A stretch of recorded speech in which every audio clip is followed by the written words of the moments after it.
उप मुख्यमंत्री दुष्यंत चौटाला ने भिवानी जिले के गांव धनाना में ग्रामीणों को किया संबोधित। कहा, भावांतर भरपाई योजना और फसल बीमा योजना से किसानों की चिंता को दूर कर उन्हें किया जा रहा है जोखिम मुक्त। राजकीय आईटीआई फरीदाबाद में प्रधानमंत्री राष्ट्रीय शिशुकता एवं रोजगार मेले का आयोजन। 200 आभार्थियों को किया गया चयनित।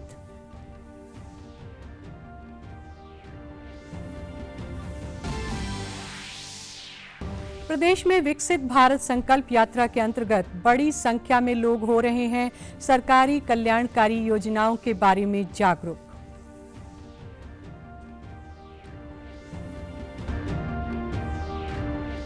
और मशरूम की बढ़ती मांग से प्रदेश के किसान मशरूम की खेती के बारे में हो रहे हैं प्रोत्साहित। सरकार द्वारा चलाई जा रही योजनाओं का ले रहे हैं लाभ।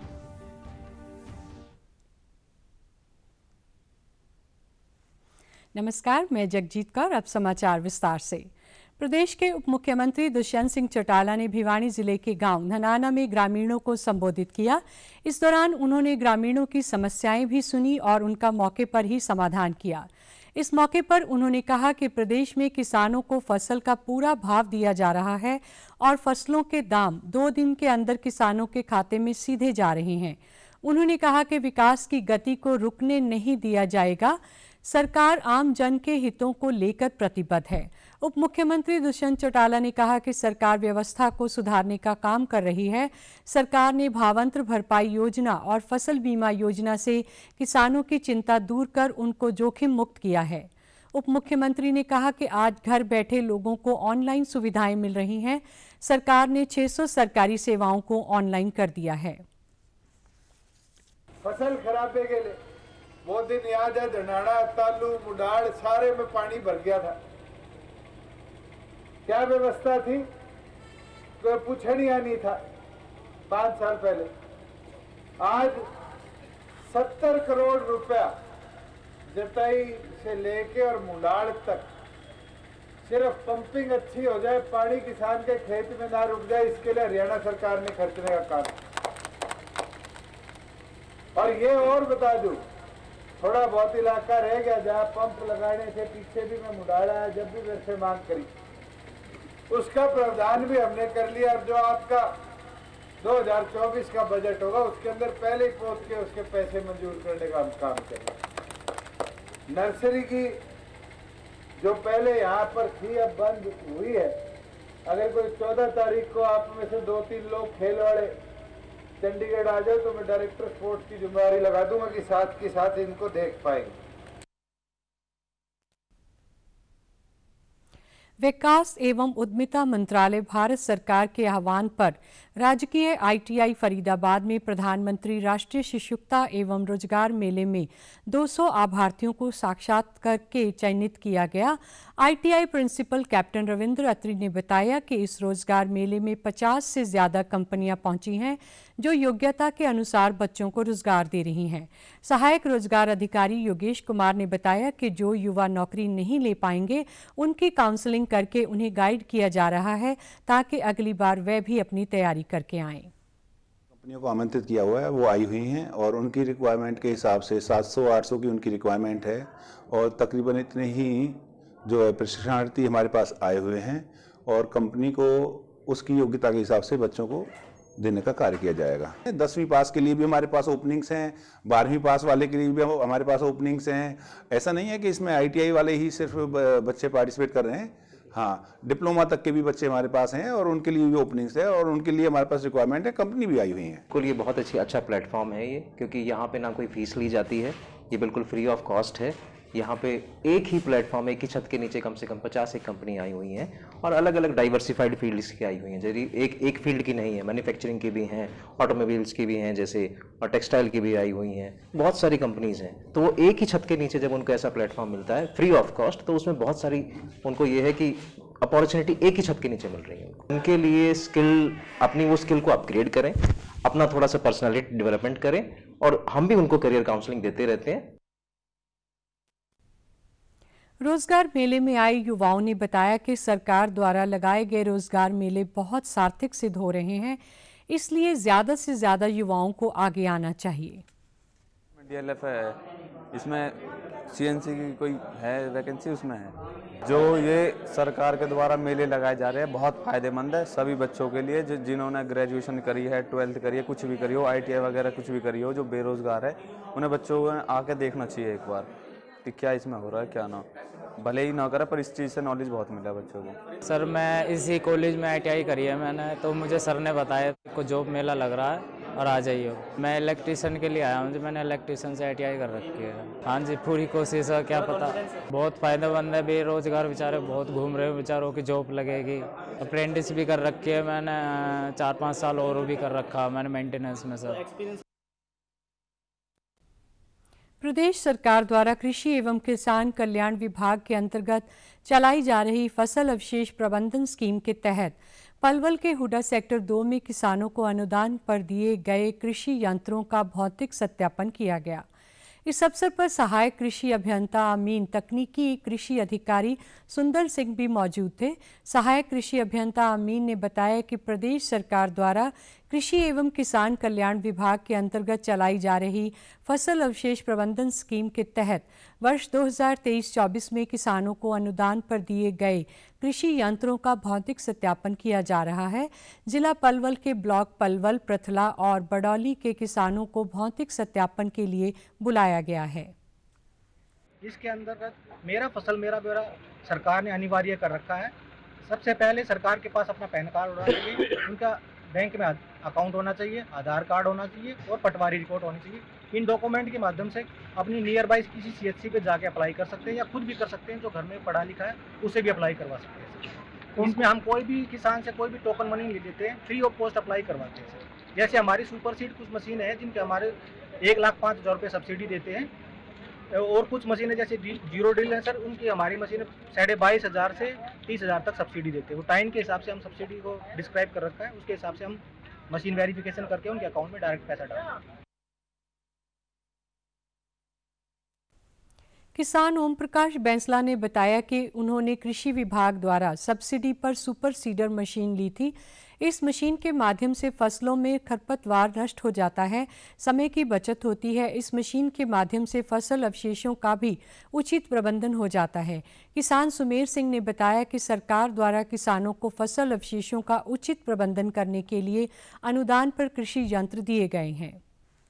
तो टाइम की बचत होती है, डीजल की बचत होती है, खरपतवार की भी बचत होती है, और इससे हम पराली को जलाने में भी हमें काफी, न जलाने में भी काफ़ी सहयोग मिला है और अच्छी पैदावार होती है, खरपतवार कम होता है। एक अच्छा सराहनीय कदम है सरकार का ये, और ऐसी ही स्कीमें और आगे आती रहे तो किसानों का काफ़ी बड़ा भविष्य उज्जवल होगा। सरकार का जो एक लास्ट ईयर भी था, जितनी भी ये सुपर सीडर वगैरह जो मतलब धान की बिजाई के बाद जो पराली जिससे ना जलाए, तो उसके लिए सरकार का बहुत ही अच्छा बेहतरीन कदम है। और हमारे जो कृषि अधिकारी हैं हमारे एग्रीकल्चर डिपार्टमेंट के, ये भी काफ़ी सहयोग कर रहे हैं, और इन्होंने ये मशीन आज यहाँ पे जो इनकी वेरिफिकेशन के लिए बुलाई गई है और सभी किसान यहाँ इकट्ठे हुए। हर पात्र व्यक्ति तक केंद्र व राज्य सरकार की जन कल्याणकारी योजनाओं को पहुंचाने के लिए चलाई जा रही विकसित भारत संकल्प यात्रा सोमवार को रोहतक जिले के महम क्षेत्र में पहुंची। इस अवसर पर भाजपा के राज्यसभा सदस्य रामचंद्र जांगड़ा ने मुख्य अतिथि और पूर्व मंत्री मनीष ग्रोवर ने विशिष्ट अतिथि के तौर पर शिरकत की। इस अवसर पर ग्रामीणों ने विभिन्न विभागों से जुड़ी अपनी अपनी समस्याओं को रखा, जिनमें से ज्यादातर समस्याओं का मौके पर निदान किया गया। कार्यक्रम में मुख्य अतिथि ने ग्रामीणों को विकसित भारत की शपथ भी दिलाई। भाजपा के जनसभा सदस्य रामचंद्र जांगड़ा ने अपने संबोधन में कहा कि प्रधानमंत्री नरेंद्र मोदी के कुशल नेतृत्व में अंतर्राष्ट्रीय स्तर पर देश की पहचान एक मजबूत देश के रूप में हुई है। आज भारत पूरी तरह आत्मनिर्भरता की ओर बढ़ रहा है। पूर्व मंत्री मनीष ग्रोवर ने वर्ष 2047 में विकसित भारत के संकल्प का जिक्र किया। उन्होंने कहा कि प्रधानमंत्री नरेंद्र मोदी के नेतृत्व में देश निरंतर तरक्की कर रहा है। उन्होंने जम्मू कश्मीर से आर्टिकल 370 हटाए जाने का मुद्दा रखा। आयात करने के लिए विदेशों को देना पड़ता है। उसके बाद फिर यूरिया के ऊपर जो सब्सिडी होती है वो भी लाखों करोड़ों में, और जो ये लिक्विड यूरिया है जो बोतल में, ये भारत का बना हुआ है। मोदी जी कहते हैं भारत की बनी हुई चीज पर गर्व करो, उसी को प्रयोग करो। और ये ड्रोन से जो छिड़काव होगा, जो आप 10 कट्टे फेंक दोगे तो उसमें 2 बोतल काम कर देंगे, उतने काम में। नानो यूरिया जिसको बोलते हैं। एक तो देश का लाखों करोड़ रुपया जो आयात होता है, बाहर विदेशों को देना पड़ता है यूरिया के बदले, वो बच जाएगा, और लाखों करोड़ रुपया सब्सिडी बच जाएगी, और वो सारा पैसा रोड के ऊपर, अस्पतालों के ऊपर, कॉलेजों के ऊपर, इन चीजों के ऊपर लगेगा। योजना निधि जो चलाई है इसमें 2000 रुपये के 6000 रुपये साल के मिल गया है, और 15 के साल 15 आ गई ना, कितने हो गए टोटल? चलो बड़ी, बहुत बहुत 15 किस्तें मिल चुकी है जी कंप्लीट। 15 कितने की? 2000 की। 2000 की जी। कितने हो गए? 30,000 हो गई जी। विकसित भारत संकल्प यात्रा के तहत जिला फतेहाबाद के गांव ढूंढरवास में यात्रा के पहुंचने पर लोगों ने भव्य स्वागत किया और कलाकारों ने देशभक्ति के गीत गाए व सरकार द्वारा चलाई गई स्कीमों का प्रचार किया। मीडिया से बातचीत में लाभार्थियों ने कहा कि सरकार की कल्याणकारी योजनाएं उनके लिए वरदान बनकर आई हैं। दर्शना देवी और कमलेश ने कहा कि उज्ज्वला योजना के तहत उन्हें गैस सिलेंडर मिल गया है, अब उनका जीवन सुगम हो गया है। राष्ट्रीय आजीविका मिशन से ऋण लेकर उनका धंधा शुरू करने वाली महिला जसवीर कौर ने कहा कि उन्हें 50,000 की pension, ration card, Ayushman card जैसी सुविधाएं लोगों को मौके पर ही प्रदान किए गए हैं। सरकार की योजनाओं के बारे में लोगों को जागरूक किया गया, जिससे उन्हें मुरब्बा अचार बनाने के कार्य में शुरू करने में उनका धंधा चमक गया। इस अवसर पर पंचायत समिति के अध्यक्ष केवल मेहता ने बताया कि उनकी अध्यक्षता में आज का ये कार्यक्रम आयोजित किया गया है, जिसमें लोगों की pension, ration card, Ayushman card जैसी सुविधाएं लोगों को मौके पर ही प्रदान की गई हैं व सरकार की योजनाओं के बारे में लोगों को जागरूक किया गया। मसाले, हल्दी, मिर्च हम खुद तैयार करके हम खुद ही पिंडा में सप्लाई करते हैं सामान की, हमें लाभ हो रहे हैं। बड़ी अच्छी स्कीम है जी, बहुत बढ़िया लाभ हो रहे हैं जी। आज उज्ज्वल वाला गैस कनेक्शन मिला है। पहले हम लकड़ी वाले बालन से हम चूल्हे पर काम करते थे, अब हम गैस से काम करते हैं और हम मोदी सरकार का धन्यवाद करते हैं जिन्होंने हमें गैस के कनेक्शन दिए। लोगों के पेंशन की समस्या ज़्यादा थी, पेंशन 5-7 आदमियों की मुख्य भी पेंशन का कार्य करवा के पेंशन लगवाई गई। कोई बिजली का सिस्टम था, कोई और जो भी छोटे मोटे राशन कार्ड वगैरह की दिक्कत थी आम पब्लिक की, वो मौके पर ही उनका समाधान करवा दिया। जो थोड़े बहुत काम उनके कोई कागजों में या किसी तरह की कोई दिक्कत है, या वो जैसे कोई पेंशन का है या बिजली का है, उनके फैमिली आईडी अलग करवाने की है, तो जो सरकार की गाइडलाइन है तो उस हिसाब से की जाएगी। जैसे कोई घर में बीच में दीवार नहीं है तो वो अलग नहीं हो सकती, या मीटर अलग नहीं है तो उसकी वो जो है फैमिली आईडी अलग नहीं हो सकती।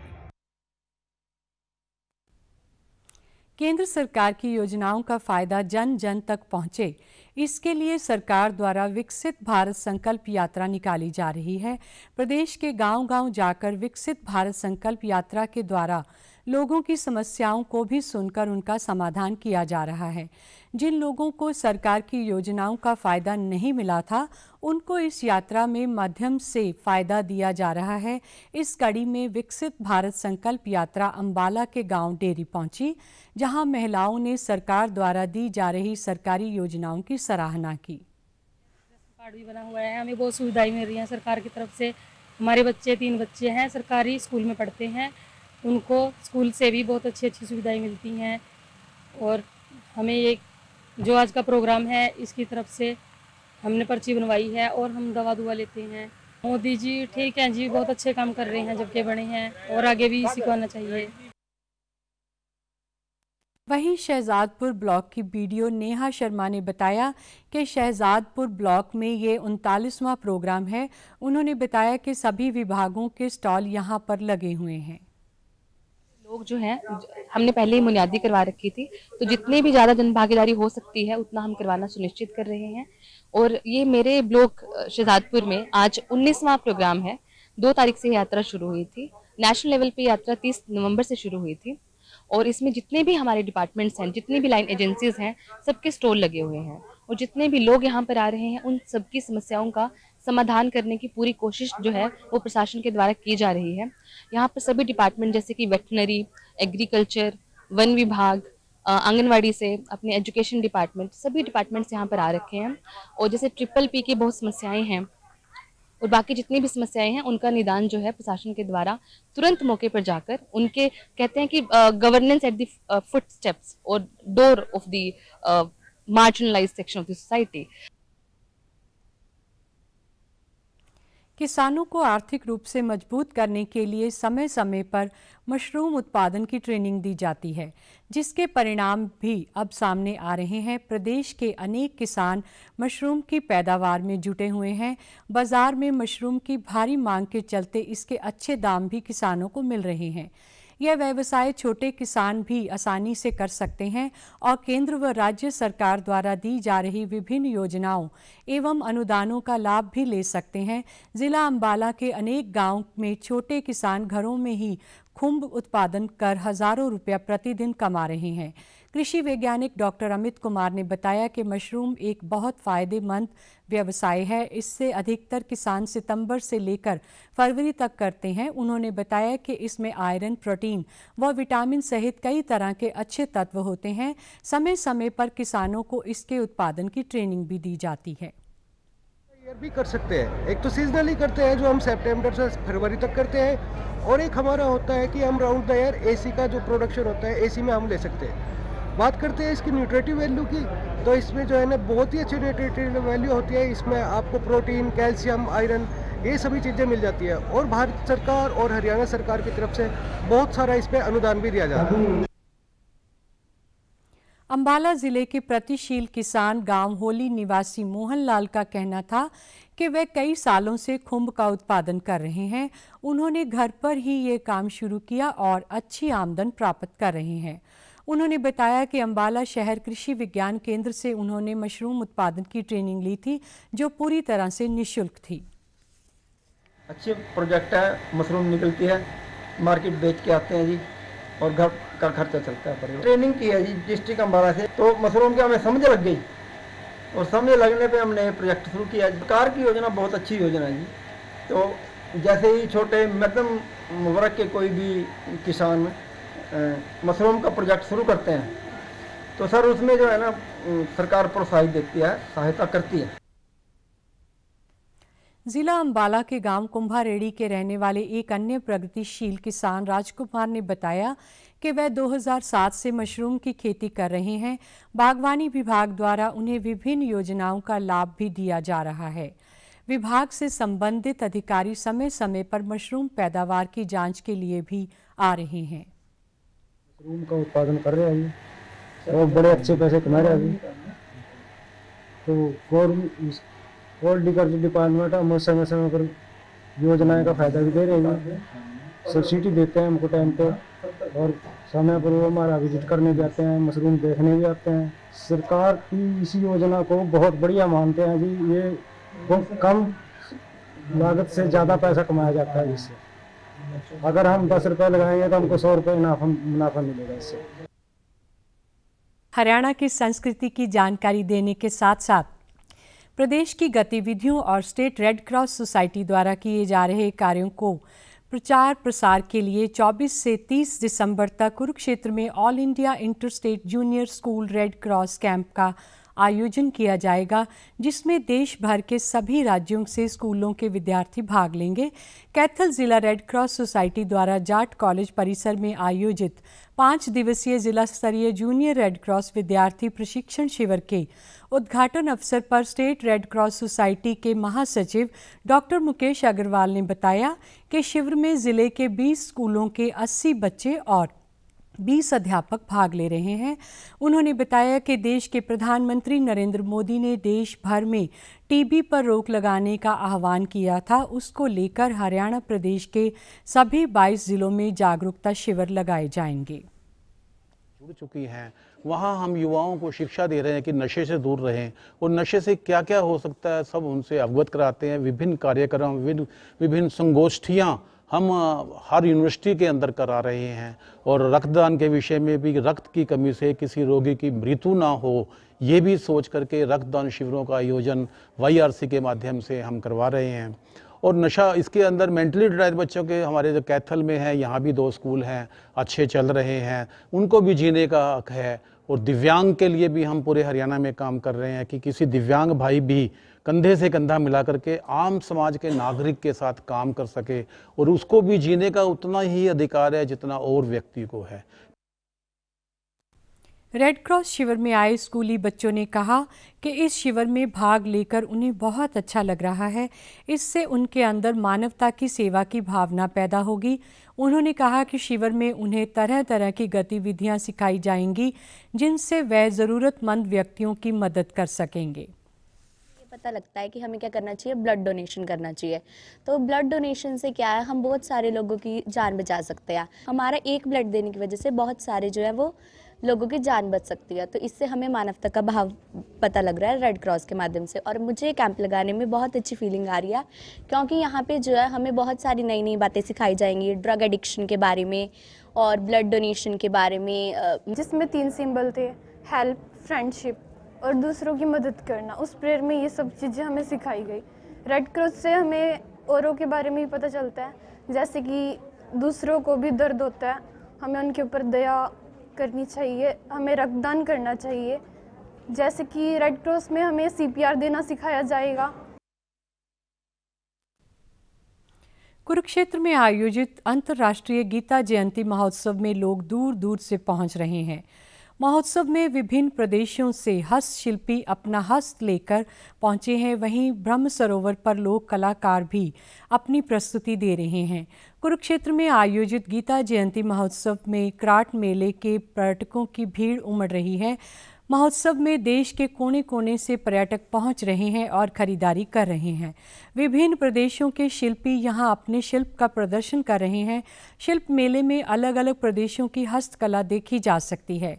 गीता महोत्सव में आए पर्यटकों ने कहा कि यह महोत्सव एक बहुत बड़ा आयोजन है और यहां आकर उन्हें बहुत अच्छा लगता है। शिल्प मेले में आए दुकानदारों का कहना है कि वह यहां पर पिछले कई वर्षों से आ रहे हैं और उनके सामान की यहाँ मांग रहती है। मेले में आए कलाकारों का कहना है कि वे अपने प्रदेश की लोक कला का प्रदर्शन कर रहे हैं और मेले में आए पर्यटक उनकी कला को खूब पसंद कर रहे हैं। हम लोग गारो ट्राइब से बिलोंग करता है और हम लोग यहाँ गीता मौसम में आया है अपना कला दिखाने के लिए।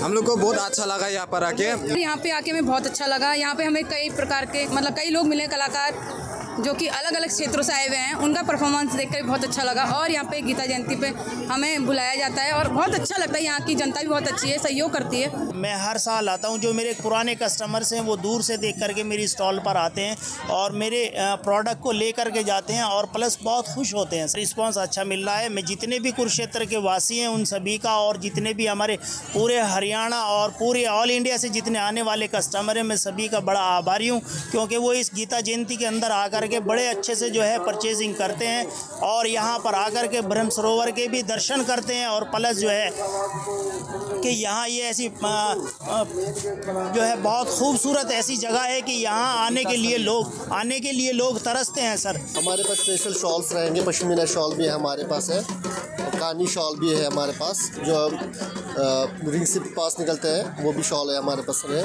प्योर हमारा टोटल हैंडमेड रहता है हमारे पास। जो भी हम ये तीनों हम कारीगर है, खुद ही आर्टिजन है, हम खुद ही क्राफ्टमैन है, खुद ही सेल करने आए हैं। पश्मीना शॉल की खासियत ये है कि वो सबसे गर्म रहता है। बेटी बचाओ बेटी पढ़ाओ अभियान के तहत करनाल में वॉकाथॉन का आयोजन किया गया। इसके अंतर्गत स्कूल की लगभग 1000 छात्राओं ने इसमें हिस्सा लिया और पैदल मार्च करते हुए जागरूकता अभियान चलाया। अभियान के तहत स्कूल में विभिन्न कार्यक्रमों का आयोजन भी किया गया। इसके अंतर्गत महिला सशक्तिकरण से जुड़ी प्रदर्शनी भी लगाई गई, जिन महिलाओं ने अलग अलग क्षेत्र में उत्कृष्ट योगदान दिया है उनकी डॉक्यूमेंट्री भी चलाई गई। इस अवसर पर इंद्री के विधायक राजकुमार कश्यप ने कहा कि बेटी बचाओ बेटी पढ़ाओ केवल एक नारा ही नहीं बल्कि एक अभियान भी है जिससे हर व्यक्ति को जोड़ना होगा। उन्होंने कहा कि केंद्र और हरियाणा सरकार महिलाओं के लिए बहुत कार्य कर रही है। नरेंद्र मोदी सरकार ने महिला आरक्षण विधेयक पास कर उन्हें विधानसभा और लोकसभा में 33% आरक्षण का अधिकार दिया है, जो एक ऐतिहासिक कदम है। वॉकाथॉन में भाग लेने वाली छात्राओं ने कहा कि लड़कियां आज हर क्षेत्र में खुद को आत्मनिर्भर बना रही हैं। और हमारी जो केंद्र की सरकार है, प्रदेश की सरकार है, माननीय मोदी जी हैं, महिलाओं को आगे बढ़ाने के लिए बहुत से काम कर रहा है। जैसे पीछे अभी पार्लियामेंट में जो है 33% आरक्षण महिलाओं के लेकर के आए। अब आने वाले जो चुनाव होंगे, जो 26 से चुनाव होंगे पार्लियामेंट के या महिलाओं के विधानसभा के, तो उसमें महिलाओं को 33% आरक्षण दिया जाएगा। जो हमारे पंचों के, सरपंचों के, जो पंचायत संस्थाओं के चुनाव हुए, जिला परिषद के, ब्लॉक समिति, उसमें जो है हमारे मुख्यमंत्री मनोहर ने 33% का आरक्षण जो महिलाओं को दिया। अब आज इसी कारण जो है 33% जो महिलाएं जो आज हमारी जिला परिषद की मेंबर हैं, चेयरमैन हैं, ब्लॉक समिति की मेंबर हैं, चेयरमैन हैं, सरपंच है, पंच हैं, तो क्या है उससे जो उनको जो है आगे बढ़ने का मौका मिल रहा है। निश्चित तौर पे इस प्रकार के प्रोग्राम से हमारे जो महिलाएं हैं आगे बढ़ेंगी। कि मैंने ऐसा देखा है कि दुनिया में जितनी भी चुनौतियां हैं उनमें सबसे बड़ी चुनौती ये है कि हमें अपने ऊपर विश्वास ही नहीं है। आप लोगों को सब कुछ है बट अपने ऊपर विश्वास ही नहीं है। अगर आप ठान लें कि आप कुछ कर सकते हैं तो हमारे लिए कुछ भी मुश्किल नहीं है। Come out and speak for yourself, अपने लिए खुद लड़िए, क्योंकि कोई बाहर से आपके लिए लड़ने नहीं आने वाला है। मेरा मेन मोटिव ये है कि आजकल की जो गर्ल्स है, आजकल की जो महिलाएं हैं, वो फिर भी आजकल क्यों दब के रहती हैं। सारे समझते हैं कि लड़का ही है, लड़का ही है, लड़का ही हमारा आगे वंश चलाएगा। ऐसा कुछ भी नहीं है। जैसे कि मैं करनाल की वासी हूँ और मैं बताती हूँ कि हमारी जो कल्पना चावला थी वो भी हमारी करनाल से ही थी। अभी जो हमारी रिसेंटली इंडिया में से बनी है अवनी चतुर्वेदी, महिला लड़ाकू प्लेन, सबसे पहली महिला वो बनी है कि जो हमारे फाइटर प्लेन्स होते हैं उसको उड़ाने के लिए क्यों उन्हें चुना गया। सरकार बाजार में पर्याप्त मात्रा में प्याज उपलब्ध कराने के लिए एक खरीफ सत्र के दौरान 2 लाख टन प्याज खरीदेगी। उपभोक्ता कार्य मंत्रालय में सचिव रोहित कुमार सिंह ने आज नई दिल्ली में पत्रकारों को जानकारी देते हुए बताया कि सरकार ने प्याज के मौजूदा उत्पादन और वैश्विक स्थिति को देखते हुए 31 मार्च 2024 तक प्याज के निर्यात पर प्रतिबंध लगा दिया है।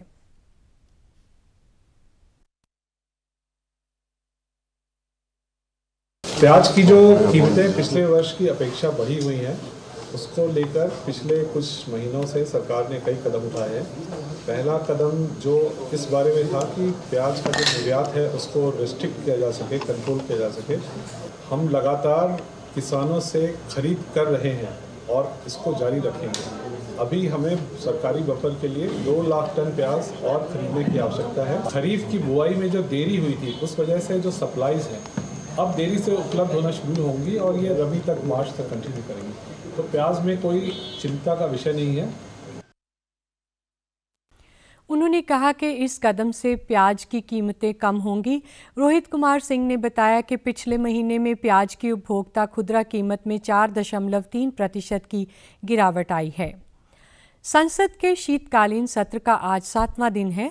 लोकसभा में आज प्रश्नकाल के दौरान सांसदों द्वारा पूछे गए प्रश्नों के उत्तर संबंधित केंद्रीय मंत्रियों द्वारा दिए गए। सरकार सहकारी ऋण संरचना के अंतर्गत जमीनी स्तर पर काम करने वाली प्राथमिक कृषि ऋण समितियों को आधुनिक बनाने के लिए प्रतिबद्ध है। लोकसभा में प्रश्नों का उत्तर देते हुए सहकारिता राज्य मंत्री BL वर्मा ने कहा कि देश में कुल 98,000 परिचालन समितियों में से 63,000 को जल्द ही कंप्यूटरीकृत किया जाएगा और इसके लिए 2,516 करोड़ रुपए का बजट स्वीकृत किया गया है। एक अन्य प्रश्न के उत्तर में केंद्रीय कृषि और किसान कल्याण राज्य मंत्री शोभा कंदरलाजे ने बताया कि सरकार किसानों को सशक्त बनाने, उनकी आय को बढ़ाने व कौशल विकास के लिए विभिन्न योजनाओं के अंतर्गत ट्रेनिंग दे रही है और 3 वर्षों में 4 करोड़ 41 लाख से अधिक किसानों को विभिन्न विभागों के अंतर्गत ट्रेनिंग दी जा चुकी है। उन्होंने ये भी बताया कि ड्रोन से संबंधित जानकारी विकसित भारत संकल्प यात्रा के अंतर्गत दी जा रही है। इसके अतिरिक्त सरकार ने आज संसद में जम्मू कश्मीर पुनर्गठन द्वारा संशोधन विधेयक 2023 पेश किया। विधेयक में जम्मू कश्मीर विधानसभा में महिलाओं के लिए 33% सीटें आरक्षित करने का प्रावधान है। इसका उद्देश्य केंद्र शासित प्रदेश में कानून बनाने की प्रक्रिया में जनप्रतिनिधियों के रूप में महिलाओं के अधिक प्रतिनिधित्व और भागीदारी को सक्षम करना है। केंद्रीय शासित प्रदेश सरकार संशोधन विधेयक 2023 भी लोकसभा में पेश किया गया। समाचारों में आज इतना ही। नमस्कार।